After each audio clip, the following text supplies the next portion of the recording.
Hello mga ka-reels! For today's video ay tuturuan ko kayo kung paano gumawa ng napakasarap na chicken cordon bleu. Tara! Ang una natin kailangan gawin ay timplahan natin ng mga pampalasa ang chicken fillet. Siyempre, ang inilagay ko ay ang paborito kong ajisyo. Iputput nyo lang para malagyan lahat, tapos i-rub nyo lang sa lahat ng parte. Tapos nilagyan ko rin yan ng pamintang durog. At syempre, kagaya ng ginawa ko sa ajisyo, i-rub ko lang yan sa manok para kumapit ang lasa. Sunod naman ay kunin ang manok at ilagay ito sa plastic. Okay na yung ganyan kaliit na plastic para lang hindi siya masira kapag pinukpok natin siya. Ayan, makikita nyo, pina-flat ko lang para maayos ko siyang mapukpok. So ayan, pukpukin na natin hanggang sa mag-flatten yung manok. Importante dito yung hindi siya masisira para mamaya buo siya kapag binalot natin. So ayan, pukpok dito, pukpok doon. Binilisan ko na kasi nakaraming pukpok ako dyan. Pero tandaan, huwag niyong bubutasin ha. Tapos ulitin niyo lang yung proseso sa iba niyo pang mga manok hanggang matapos niyo ito. Inihanda ko na rin ang iba pang mga sangkap gaya ng sweet ham at Eden cheese.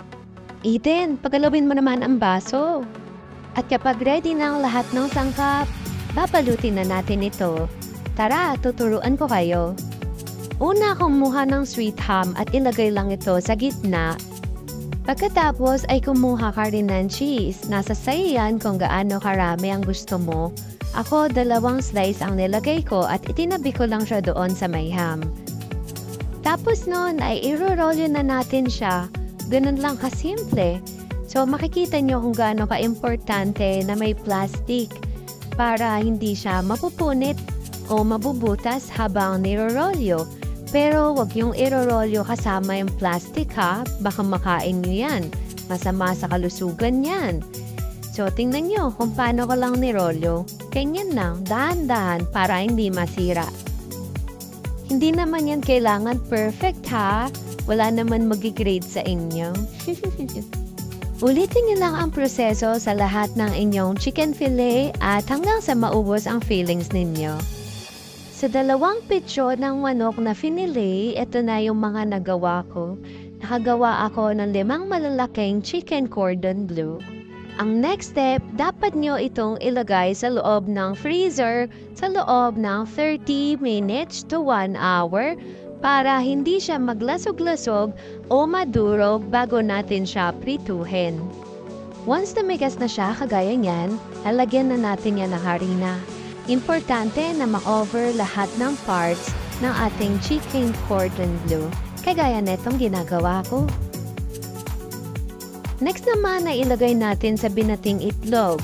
Uulitin ko, dapat ma-cover lahat ng parts. Kagaya niyan. Pati yung mga gilid ha. Tapos saka natin lalagyan ng breadcrumbs. So makikita nyo, yung breadcrumbs ko ay pinong-pino. Kasi yung mga breadcrumbs sa may palengke, hindi masyadong pino. Kaya ako na lang mismo ng pino. Ako na nag-adjust. Tapos ayun, ulitin nyo lang yung proseso sa iba nyo pang natitirang cordon bleu. Ayan, ready for frying na. Hindi naman kailangan deep fry kung wala kayong mantika.